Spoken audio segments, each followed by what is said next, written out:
आज की इस ऑडियो चर्चा की शुरुआत ना मैं एक बहुत ही आम पर सच कहूं तो बहुत ही गंभीर समस्या से करना चाहता हूं। ऐसी कौन सी समस्या आ गई? अरे देखिए, हमारा दिमाग इस पूरे ब्रह्मांड की सबसे शक्तिशाली चीज है ना? हाँ बिल्कुल, इसमें तो कोई शक नहीं है। पर कितनी अजीब बात है कि जब किसी जरूरी काम को शुरू करने का वक्त आता है, मतलब मान लीजिए कोई अपना नया स्टार्टअप शुरू करने का प्लान बना रहा है, राइट। या फिर शादी में रिलेशनशिप में कोई बहुत बड़ी समस्या चल रही है और दोनों पार्टनर्स आमने सामने बैठे हैं सुलझाने के लिए, ठीक उसी वक्त दिमाग क्या कहता है? दिमाग कहता है कि चलो पहले फोन चेक कर लेते हैं। वही तो, अचानक लगता है कि नहीं नहीं, सबसे पहले पुराने ईमेल्स पढ़ना जरूरी है, या और एक किचन की सफाई अभी के अभी करनी पड़ेगी। हाँ, ये तो हर किसी के साथ होता है। तो आखिर ऐसा क्यों होता है कि जो दिमाग बड़े बड़े आविष्कार कर सकता है, वो एक कठिन पल आते ही झाड़ू पोछा लगाने या फोन देखने के बहाने ढूंढने लगता है? ये सच में एक बहुत दिलचस्प सवाल है। और आज के इस गहरे विश्लेषण में हम इसी रहस्य को सुलझाने वाले हैं। हमारे पास ना डीप वर्क किताब के कुछ बहुत शक्तिशाली अंश हैं और फोकस यानी ध्यान को बेहतर बनाने वाले कुछ नोट्स हैं। अच्छा। तो आज का हमारा मुख्य मिशन यही है कि हम समझें कि दिमाग मुश्किल कामों से भागता क्यों है, और इस भटकने की आदत को हराकर लोग एक सफल जीवन कैसे जी सकते हैं। ये चर्चा सच में बहुत महत्वपूर्ण होने वाली है, क्योंकि ध्यान भटकने को ना लोग अक्सर एक छोटी सी आदत मान लेते हैं। हाँ, हमें लगता है बस आलसीपन है। बिल्कुल। पर वास्तव में ये एक बहुत ही गहरी मनोवैज्ञानिक और बायोलॉजिकल प्रोसेस है। हमें लगता है कि एक जगह ध्यान लगाना इंसान के लिए एक बहुत प्राकृतिक स्थिति है, लेकिन सच्चाई बिल्कुल उलट है। वेट, यानी ध्यान लगाना नेचुरल नहीं है? एकदम नहीं। अगर हम मानव क्रमिक विकास को देखें, जिसे एवोल्यूशन कहते हैं, तो उसके नजरिए से इंसानी दिमाग ऊर्जा यानी एनर्जी बचाने के लिए डिजाइन हुआ है।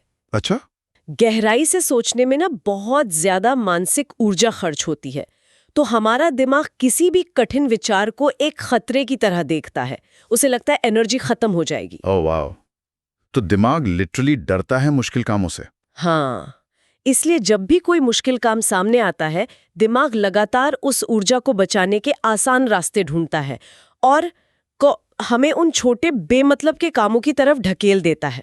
लेकिन एक सेकंड रुकिए, यहाँ ना एक बहुत बड़ा विरोधाभास है, मतलब कॉन्ट्रडिक्शन है। वो कैसे? अगर क्रमिक विकास ने या एवोल्यूशन ने दिमाग को नए आविष्कार करने, आग जलाना सीखने या मून पर जाने के लिए इतना पावरफुल बनाया है, तो वही दिमाग नए रास्ते ढूंढने से इतना डरता क्यों है? ये तो अपने ही नेचर के खिलाफ जाना हुआ ना। ये एक बहुत ही सटीक सवाल है। देखिए, एवोल्यूशन ने दिमाग को शक्तिशाली जरूर बनाया है, लेकिन उसकी टॉप प्रायोरिटी हमेशा सुरक्षा और एनर्जी कंजर्वेशन रही है। राइट, सर्वाइवल सबसे जरूरी था। बिल्कुल। पुराने समय में जब खाना आसानी से नहीं मिलता था, तब बेवजह एनर्जी खर्च करना जानलेवा हो सकता था। आज हमारे पास खाने की कमी नहीं है, लेकिन दिमाग की वायरिंग तो अभी भी वही पुरानी वाली है ना। हाँ, हार्डवेयर वही पुराना है। वही ना। तो जब कोई लेखक किसी किताब का सबसे मुश्किल चैप्टर लिखने बैठता है, तो उस खाली पन्ने पर कुछ नया क्रिएट करने में दिमाग के सारे इंजन पूरी पावर से चलने लगते हैं। और दिमाग घबरा जाता होगा। एकदम। उसे शांत करने के लिए दिमाग अचानक किसी पुरानी बेकार सी ईमेल का जवाब देने की तीव्र इच्छा पैदा कर देता है। क्योंकि ईमेल का जवाब देना आसान है। सही पकड़ा। उसमें सिर्फ रिएक्ट करना होता है, नया कुछ सोचना नहीं पड़ता। इस तरह दिमाग अपनी एनर्जी बचा लेता है और इंसान को एक झूठी तसल्ली भी मिल जाती है कि चलो मैंने कुछ काम तो किया है। ये तो दिमाग की एक बेहद चतुर और धोखे वाली चाल है। मतलब भटकाव बाहर के फोन या नोटिफिकेशन से नहीं आता, वो हमारे अंदर की सुरक्षा प्रणाली का हिस्सा है जो अब उल्टा काम कर रही है। बिल्कुल सही बात है। लेकिन चलिए, ईमेल पढ़ना या किचन साफ करना तो ऐसे काम है जिन्हें कोई भी थोड़ा सोचकर पहचान सकता है कि हाँ, मैं भटक रहा हूँ। हाँ, वो तो ऑब्वियस वाले डिस्ट्रैक्शंस हो गए। पर हमारे सोर्स नोट्स में ना एक और बहुत बड़े खतरे का जिक्र है जो इससे भी ज्यादा चुपके से वार करता है। उसका नाम है लूपिंग। ये लूपिंग की क्या बीमारी है? उफ, ये लूपिंग ध्यान भटकने का सबसे खतरनाक रूप है। ऐसा क्यों? क्योंकि इसमें लोग समझ ही नहीं पाते कि वो भटक गए हैं। जब दिमाग किसी ऐसे मुश्किल काम में फंस जाता है जहां से सीधा उठकर भागना आसान नहीं होता, तो वो एक अलग रास्ता अपनाता है। वो क्या? वो बिल्कुल अलग दिशा में जाने की बजाय उसी काम के उन हिस्सों पर बार बार घूमता रहता है जो पहले से सॉल्व हो चुके हैं या जो बहुत आसान है। अच्छा, मतलब काम वही कर रहे हैं पर आसान वाला पार्ट कर रहे हैं। हाँ, सोर्स में एक बहुत अच्छा मैथ्स का उदाहरण है। मान लीजिए कोई मैथमेटिशियन एक बहुत जटिल समस्या सॉल्व कर रहा है। जब एक ऐसा मोड़ आता है जहां सच में कठिन स्टेप उठाना पड़ेगा, तो वो आगे बढ़ने के बजाय क्या करता है? वो वापस पीछे जाता है और शुरुआती 3 आसान स्टेप्स को ही अपने दिमाग में बार बार दोहराने लगता है। Oh my God. इससे उसके दिमाग को लगता है कि वो मैथ पर ही काम कर रहा है। एनर्जी भी कम लगती है, लेकिन वास्तव में प्रोग्रेस 0 होती है। ये तो सीधा आज की आधुनिक परेशानियों से जुड़ता है। अगर हम इसको रियल लाइफ में देखें तो क्या यही वजह नहीं है कि लोग नई स्किल सीखने में बुरी तरह फेल हो जाते हैं? हाँ, आप अप्लाई करके देखिए इसको। जैसे मान लीजिए कोई स्टॉक मार्केट में इन्वेस्ट करना सीख रहा है।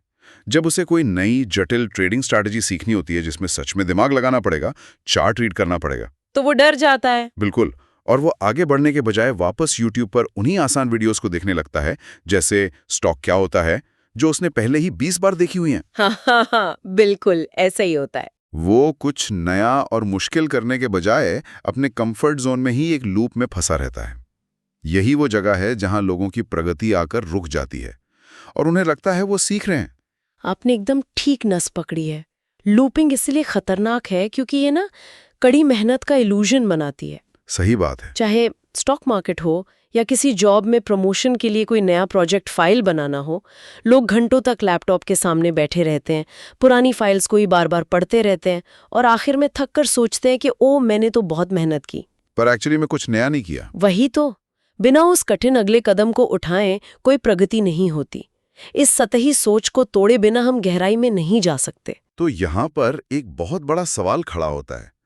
अगर हमारा दिमाग नेचुरली आराम ही चाहता है और इस लूपिंग जैसी चालों में फंसना उसकी आदत है, तो फिर दुनिया में कुछ लोग इतने सफल और फोकस्ड कैसे होते हैं? उनका दिमाग कोई अलग थोड़ी होता है। वही मैं पूछने वाला था कि क्या उनके दिमाग की वायरिंग अलग है? हम इस जाल से बाहर कैसे निकलें? वायरिंग बिल्कुल सेम होती है, बस उनके पास एक प्रणाली होती है, एक प्रॉपर स्ट्रक्चर। स्ट्रक्चर? कैसा स्ट्रक्चर? देखिए, सोर्स बहुत सफाई से बताता है कि फोकस कोई जन्मजात गुण नहीं है जिसे लेकर लोग पैदा होते हैं। इसका ना लगातार अभ्यास करना पड़ता है। हमें गहराई से सोचने के लिए एक ठोस प्रणाली की जरूरत होती है। पर ज्यादातर लोगों को तो लगता है कि बस फोन हटा दो और शांत कमरे में बैठ जाओ तो फोकस आ जाएगा। और यही सबसे आम गलतफहमी है। सच्चाई ये है कि एक शांत कमरे में किसी मुश्किल समस्या के सामने खाली दिमाग बैठना और भी ज्यादा कष्टदायक हो सकता है। सच में? हाँ, क्योंकि जब दिमाग को कोई साफ दिशा नहीं मिलती तो वो और ज्यादा घबराता है और भटकने के बहाने ढूंढता है। इसलिए सोचने की प्रोसेस को एक साफ रास्ता दिखाना पड़ता है। ये तो वही बात हुई ना कि किसी को तैरना नहीं आता और उसे एक शांत अकेले पानी के पूल में छोड़ दिया जाए। शांत पूल भी उसे डुबा देगा अगर उसके पास बचने की टेक्निक नहीं है। एकदम सटीक तुलना है ये। तो ये दिशा देने वाली तकनीक काम कैसे करती है? थोड़ा डिटेल में बताइए। इस स्ट्रक्चर का पहला कदम बहुत रोचक है। इसे समझने के लिए सबसे जरूरी तथ्य यानी वेरिएबल्स को चुनना होता है। जरूरी तथ्य? हाँ, इन तथ्यों को हमें दिमाग की वर्किंग मेमोरी में रखना होता है। इस पूरी प्रक्रिया को आप एक रसोई के चॉपिंग बोर्ड की तरह समझिए। Chopping board? वो कैसे? देखिए, हमारे दिमाग का वर्किंग मेमोरी वाला हिस्सा ना बहुत छोटा होता है। अगर आप उस मेंटल बोर्ड पर ढेर सारी सब्जियां, छुरी, मसाले सब एक साथ रख देंगे तो क्या होगा? तो चीजें बोर्ड से नीचे गिरने लगेंगी, मैस बन जाएगा। बिल्कुल, और कुछ भी ठीक से कटेगा नहीं। इसी तरह किसी भी समस्या को सुलझाने से पहले उस समस्या से जुड़े सिर्फ और सिर्फ सबसे जरूरी तथ्यों को छांटकर दिमाग के चॉपिंग बोर्ड पर रखना पड़ता है। बाकी सारी फिजूल बातें वहां से हटानी पड़ती हैं। ओह वाह, ये एनालॉजी सच में बहुत पावरफुल है। इसको अगर हम एक आम जिंदगी के उदाहरण पर लगाकर देखें तो? हाँ, जैसे रिलेशनशिप्स वाला एग्जाम्पल आप ले रहे थे। बिल्कुल। मान लीजिए शादीशुदा जिंदगी में किसी कपल के बीच कम्युनिकेशन की बहुत प्रॉब्लम चल रही है और वो आज आमने सामने बैठे हैं सुलझाने। ठीक है। अगर उन्हें अपने दिमाग का चॉपिंग बोर्ड साफ करना नहीं आएगा तो वो क्या करेंगे? वो पिछले 5 साल के सारे झगड़े उस बोर्ड पर लाकर रख देंगे। हाँ, तुमने उस दिन वैसा क्यों किया था? वही तो, तुम्हारी फैमिली ने उस शादी में ये क्यों कहा था?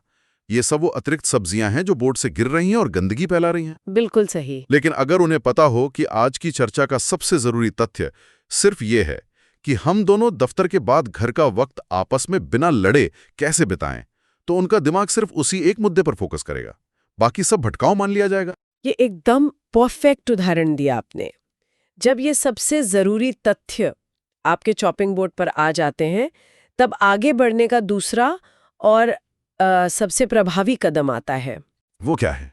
इन तथ्यों के आधार पर एक अगला सटीक सवाल यानी स्पेसिफिक नेक्स्ट स्टेप क्वेश्चन तैयार करना पड़ता है। ये सवाल ना दिमाग को एक क्लियर टारगेट देता है। या अगला सटीक सवाल कैसा होना चाहिए, इसे थोड़ा समझाइए। देखिए, आपके उसी रिलेशनशिप वाले उदाहरण को लेते हैं। वहां अगला सटीक सवाल ये नहीं होगा कि हम दोनों पूरी जिंदगी हमेशा खुश कैसे रहें, क्योंकि ये तो बहुत ही बड़ा और डरावना सवाल है। वही ना, ये अस्पष्ट है और दिमाग को डराने वाला है। इससे दिमाग फिर से लूपिंग में चला जाएगा। सटीक सवाल ये होगा कि आज शाम को जब हम दोनों दफ्तर से आएंगे तो शुरू के 30 मिनट हम बिना मोबाइल फोन के एक दूसरे से अच्छे से बात कैसे करेंगे। अच्छा, एकदम स्पेसिफिक। हाँ, एक और उदाहरण लें तो किसी किताब लिखने वाले लेखक के लिए सवाल ये नहीं होना चाहिए कि मैं बेस्ट सेलर किताब कैसे लिखूं, बल्कि ये होना चाहिए कि मैं इस पर्टिकुलर चैप्टर के पहले पैराग्राफ को दमदार ढंग से कैसे शुरू करूंगा। ओह, समझ गया। एक बार जब आपके पास ये छोटा और ठोस सवाल होता है तो दिमाग की सारी एनर्जी बस उसी एक पॉइंट पर लग जाती है। अब समझ में आ रहा है कि ये प्रणाली आलसी दिमाग को कैसे हराती है। जब दिमाग लूप में फंसने की कोशिश करे या ईमेल देखने की जिद करे, तो एक सटीक सवाल होने से कोई भी खुद को टोक सकता है। बिल्कुल टोक सकता है। वो खुद को याद दिला सकता है कि नहीं, अभी मेरी प्रॉब्लम ये दुनिया भर की बातें नहीं है, अभी मेरा टारगेट सिर्फ इस एक छोटे से सवाल का जवाब ढूंढना है। ये तो भटकाव को पहचानने और तुरंत काटने का बहुत असरदार हथियार हो गया। यही इस पूरी टेक्निक की असली पावर है। जब निशाना सामने होता है ना, तो भटकाव पहचानना आसान हो जाता है। पर अभी इस चर्चा का एक सबसे बड़ा हिस्सा बाकी है। और कुछ भी बाकी है इसमें? हाँ, अक्सर लोग यहाँ तक तो आ जाते हैं, एक सटीक सवाल तय कर लेते हैं, उसे सॉल्व भी कर लेते हैं, लेकिन उसके बाद एक ऐसी गलती करते हैं जिसकी वजह से उनकी सारी मेहनत जीरो हो जाती है। आप जानते हैं, ये तो मैंने भी कई बार फील किया है। क्या हुआ आपके साथ? अक्सर ऐसा होता है कि मैंने एक सटीक सवाल तय किया, गहराई से सोचकर उसका सल्यूशन भी निकाल लिया, लेकिन 10 मिनट बाद मैं फिर से किसी और चीज में भटक जाता हूँ और भूल जाता हूँ कि मैंने सोचा क्या था। Exactly. फिर से वही जीरो से शुरुआत करनी पड़ती है, दिमाग खराब हो जाता है। आखिर ये कड़ी कहाँ टूट रही है? ये कड़ी इसीलिए टूट रही है क्योंकि एक आखिरी जरूरी कदम छूट रहा है, जिसे हम अपनी जीत को मजबूत करना या कंसोलिडेटिंग गेन्स कह सकते हैं। कंसोलिडेटिंग गेन्स यानी जब दिमाग किसी सटीक सवाल का जवाब ढूंढ लेता है तो लोग जल्दबाजी में आगे भागने लगते हैं, जबकि पहले उस रिजल्ट को पूरी तरह से वर्किंग मेमोरी में या फिर किसी पेपर पर एक ठोस नींव की तरह पक्का करना पड़ता है। उसे प्रॉपर रिकॉर्ड करना होता है। इसे सुनकर तो मुझे सीधा वीडियो गेम्स की याद आ गई। Video games? वो कैसे? अरे देखिए, अगर कोई किसी वीडियो गेम में एक बहुत मुश्किल लेवल बड़ी मेहनत से पार कर लेता है तो उसे चेक पॉइंट पर अपने गेम को सेव करना होता है। हाँ, सेव गेम का ऑप्शन होता है। अगर गेम को सेव किए बिना ही वो ओवर कॉन्फिडेंस में आगे बढ़ गया और आगे जाकर थोड़ी सी भी गलती हुई तो पता है क्या होगा? वो सीधा गेम के सबसे शुरुआती बिंदु पर आकर गिरेगा। सारी मेहनत एक झटके में बर्बाद। अरे वाह, बेहद शानदार और सटीक तुलना की आपने। तो हमें असल जिंदगी में भी अपनी उस छोटी सी जीत को सेव करना होता है ताकि दिमाग का चॉपिंग बोर्ड नेक्स्ट सवाल के लिए फिर से साफ हो सके। एकदम परफेक्ट समझे आप। और एक बार जब कोई अपने रिजल्ट को उस चेक पॉइंट पर सेव कर लेता है तो इस पूरी प्रोसेस को आगे के लेवल के लिए दोबारा शुरू करना होता है। यानी फिर से वही लूप? हाँ, पर इस बार प्रगति वाला लूप। फिर से नए लेवल के जरूरी तथ्य रखें, एक नया सटीक सवाल तय करें, उसे सॉल्व करें और फिर से उस जीत को सेव करें। यही वो असली चक्कर है जो लोगों को नीचे नहीं गिराता बल्कि लगातार प्रगति की तरफ ले जाता है।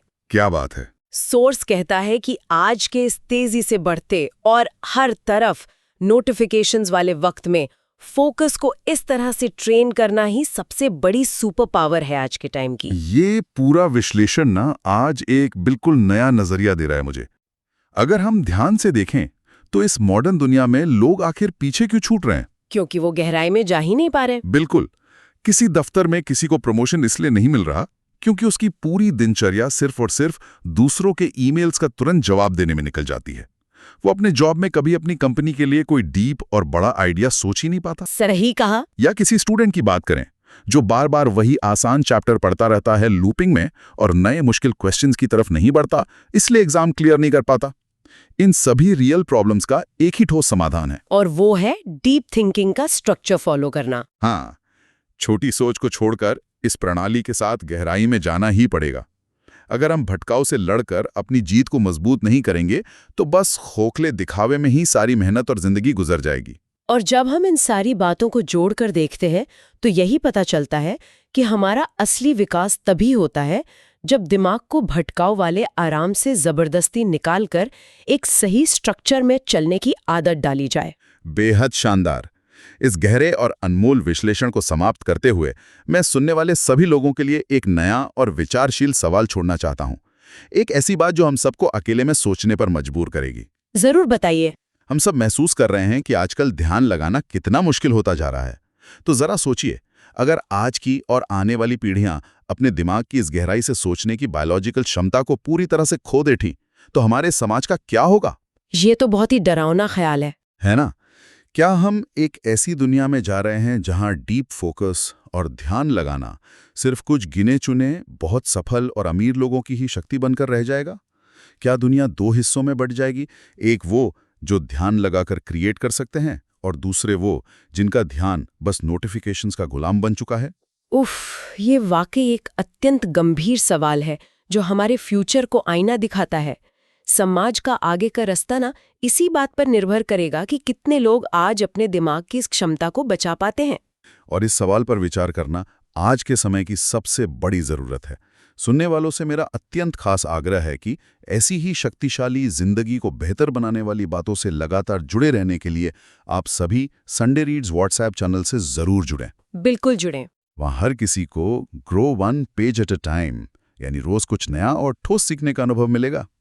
साथ ही ढेर सारी ऐसी ही बेहतरीन और गहरी ऑडियो चर्चाओं के लिए हट सिद्धि यूट्यूब चैनल को आज ही सब्सक्राइब करें। हाँ, और हमारा एक और छोटा सा आग्रह है आपसे। जरूर बताइए। जो भी लोग इस चर्चा को सुन रहे हैं, हम ना उन सब के अनमोल विचार जानना चाहते हैं।